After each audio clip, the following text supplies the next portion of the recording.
Dinaluhan ni Vice President at DepEd Secretary Sara Duterte ang dalawang aktibidad sa Davao City na tumalakay sa kalagahan ng pagtutok sa climate change at paghikayat sa iba't ibang ahensya ng gobyerno na palakasin pa ang anti-insurgency program ng gobyerno. Ang detalye sa live report ni John D. Esteban ng GMA Regional TV 1 Mindanao. John D. Sara, binigyang diin ni Vice President Sara Duterte ang wastong paggamit ng tubig at paglaban sa climate change sa National Convention ng Philippine Association of Water Districts na ginanap sa Davao City.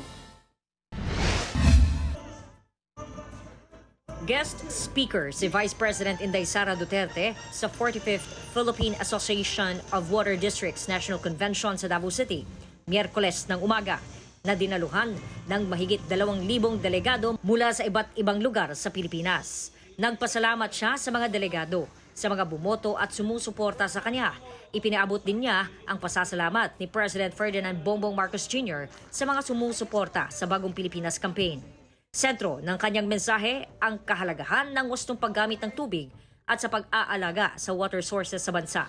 Hinikayat din ng Vice Presidente ang mga water district na maghanda sa epekto ng El Nino upang hindi maapektuhan ang paghahatid ng serbisyo sa publiko. We must find creative ways to mitigate the risks brought about by climate change, such as erratic weather patterns that cause water scarcity and variable supply. Kinakailangan din daw na palakasin ang paglahok ng mga water districts sa climate change projects ng gobyerno at pagtugon sa problema sa polusyon.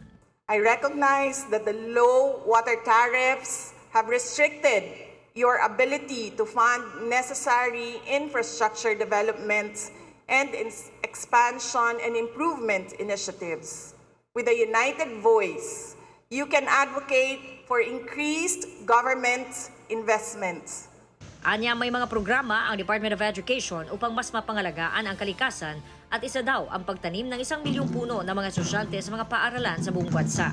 Dumalo rin si Vice President Sara sa Joint Regional Task Force ALCAC Davao Region meeting kung saan tinalakay ang usapin patungkol sa peace and order sa Davao Region.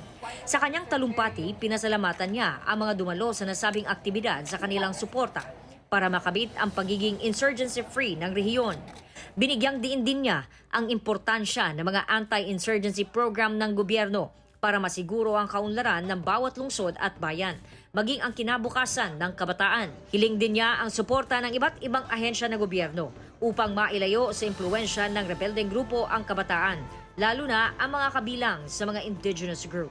Nang kinahanglan nga dunay ingani na mga avenues, joint meetings of ARPOC and RDC wherein we can discuss kung ano ba yung dapat natin gawin na maprotektahan ang kapayapaan natin dito sa ating region. Isa sa mga hamon sa pagpapanatili ng insurgency-free status ng Davao Region ay ang pagbibigay ng mga benepisyo sa mga formal rebel o yung mga sumukong rebelde dahil marami pa rin daw ang hindi pa nakakatanggap nito sa ilalim ng ICLIP, bagay na tinutugunan naman daw ng NTF-ELCAC. Sara. Okay, maraming salamat John D. Esteban ng GMA Regional TV 1 Mindanao.